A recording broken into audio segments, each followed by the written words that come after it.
I want to talk about two things in my speech. The first thing I want to talk about is how this stops children from developing properly. And the second thing I want to talk about is how this causes kids to have mental health issues and why that is bad. But before going into my arguments, I want to have three pieces of framing. The first one is what are personal mobile devices? This is any personal device that someone can carry with them, such as, but not necessarily limited to, a mobile phone, a tablet, or a laptop.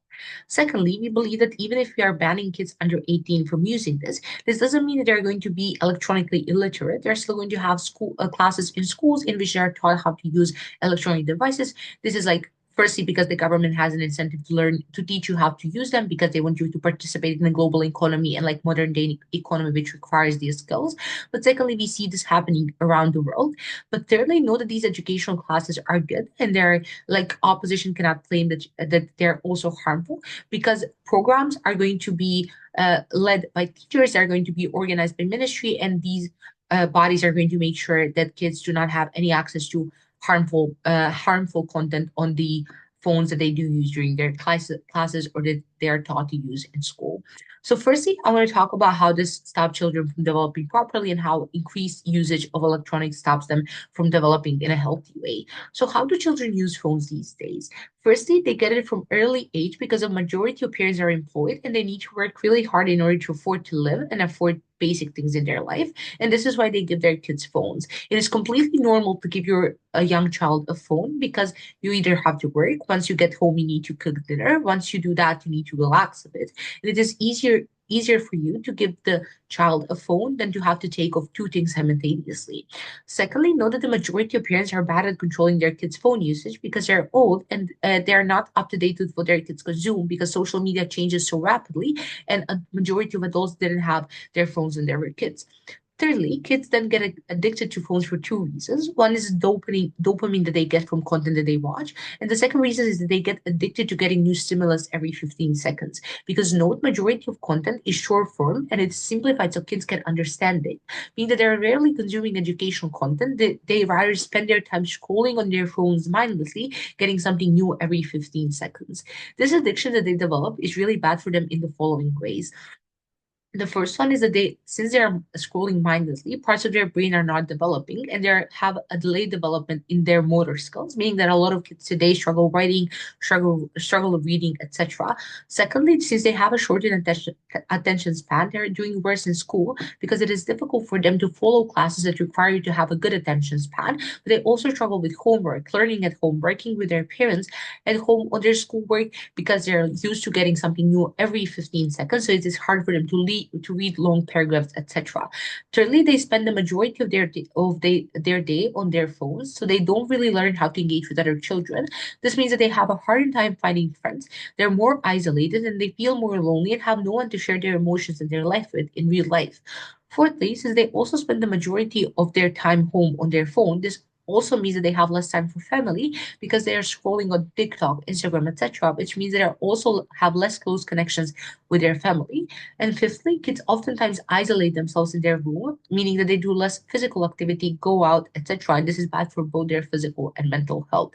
Note, how does this then impact their development?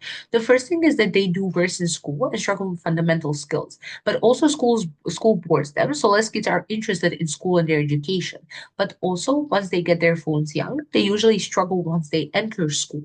And then they believe that they're bad at school, so they are less invested as they age. Secondly, they develop less motor skills, which are crucial for their day-to-day life. But thirdly, they also have less friends and spend less time with other people, which removes crucial emotional and psychological components needed for kids to develop healthy in their childhood. So what is then the comparative here? The comparative here is that since kids are not allowed to use their phones, they have to entertain themselves in ways in which kids before phones entertain themselves.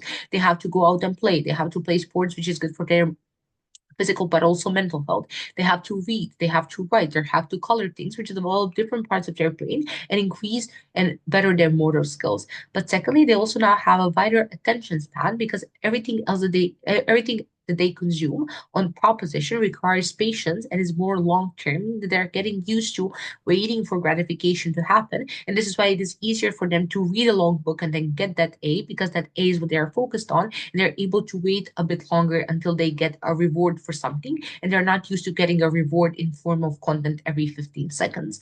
So, secondly, I'm going to talk about how this harms their mental health, because the first argument tackles why having phones or electronic devices in general is bad. But the second argument will deal with actively harmful content being displayed to kids, the toxic community happening online, as well as standards imposed on kids. And then I will analyze if there is no way to fix or moderate this on social media. So, what is the type of toxic environment that kids are exposed to online these days? Firstly, there is a lot of content promoting harmful behavior and also a lot of content that puts kids in harm. For example, the Tide Pod challenge where they were told to eat Tide Pods. Secondly, there is also a lot of content created of kids pulling pranks, bullying other kids to increase viewership, etc. Thirdly, the community is extremely toxic online because of hate comments that people leave on other people's content and posts. Because there is always anonymity, you have the herd mentality where everyone just engages in hate chains, and people usually treat each other badly online. But fourthly, kids are also influenced by influencers, which are people who live extremely luxurious life that are telling them that they have to live the lives that they live in order to be happy. Secondly, know that there is rarely any way to escape this. Firstly, because parents are oftentimes too busy to control their child's phone. Secondly, oftentimes the children know how to use the phone better than the parent, and this is how they surpass parental controls. But thirdly, safety tools like media platforms oftentimes are faulty. People find ways to circumvent them by using, for example, different words to substitute for the harmful ones, but the meaning still stands. And it is also hard to track the content on social media because there is so much content being produced.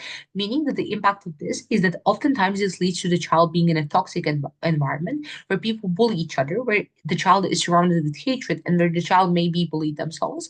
But the second thing is that also they compare themselves to the standards of social on social media, which is unlikely, which like they're unlikely to achieve, meaning that oftentimes they feel, even if they're living good lives, unhappy with their lives because they're not living the lives of the social influencer. This causes the kid to have self-image issues, for the kid to become more anxious of what other things think about them, and for the kid in general to have less motivation to do things in their life because they feel as if their life is less worth than someone else's, and they feel more ashamed. For all these reasons, vote the proposition.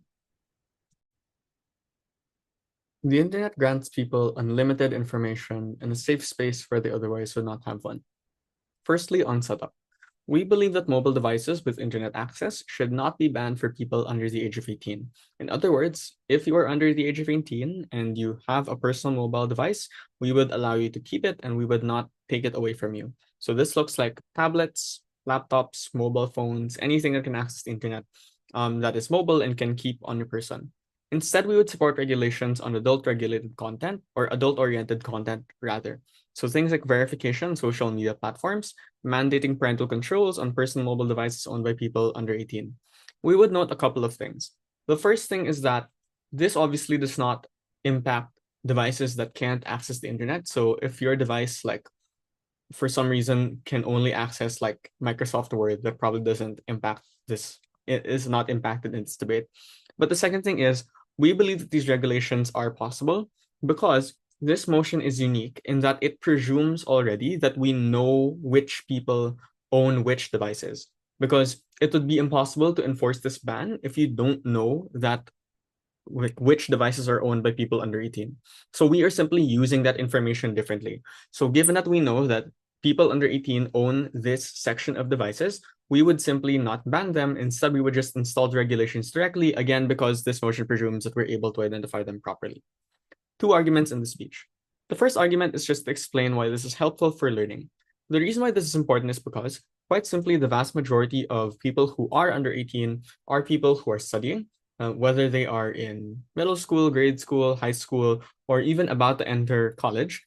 These are the vast majority of people who probably are relevant because they would be affected the most by the access to the internet or not.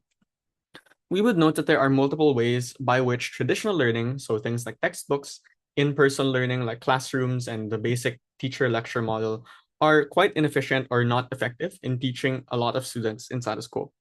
So one is that the amount of information just nominally is very limited. So the fact that your local library probably doesn't have the books that you need to learn everything that you want. The fact that maybe these books or teachers, for instance, are not up to date and they are only limited by what they learned in their span of time, or these books, for instance, are not, updated for years at a time because it's very hard to keep these up to date. So two, it also means that it takes a very long time to parse through information, even if that information is available. The fact that you have to, scan through everything yourself, and you have to do it physically, flip page by page, it's very difficult, takes a long time, and is honestly very inefficient, especially when you're looking for a very niche topic, in which you have to scan through basically an ocean of information. And it also means, therefore, that there are limited methods of taking in information because things like traditional schooling are very, by virtue of it being traditional, they are, very traditional. So they are not very effective for people who don't cope well with things like rote memorization, or things like the banking method where it's just a teacher talking and limiting the amount of engagement that a student would have. What that means is it's much harder for students to learn on opposition, especially for ones who cannot learn from just school alone, especially when given the fact that many students do learn differently. Many people are unable to go along with the current systems of education or just current methods of learning because they just don't suit them to no fault of their own. We would note that the access to the internet fixes much of that. One, because access to information is basically just exponentially bigger because you have access to pretty much everything anywhere at any time, which means that you're able to do things like Google a lot of things, and Google whatever you want, and that will just give you the information directly because you don't have to, you know wait for a textbook to be updated, or you don't have to wait for your teacher to answer you. The second thing is, obviously, this means that an access to educational tools online means that you can easily summarize information such that it basically curbs the whole time aspect of it, such that even if the amount of information is very large on the internet, the fact that you can already do things like search strings and directly cut to the chase of what information you need means that you save a lot of time when using the internet. But thirdly, quite nominally, there's just a wide variety of learning methods that are available online. So looking at things like audio forms of learning, visual forms of learning, and a wide variety of sources means they're able to adapt to whatever kind of learning that you may have. So all of these just means suggests that learning is just much, much easier on our side of the house.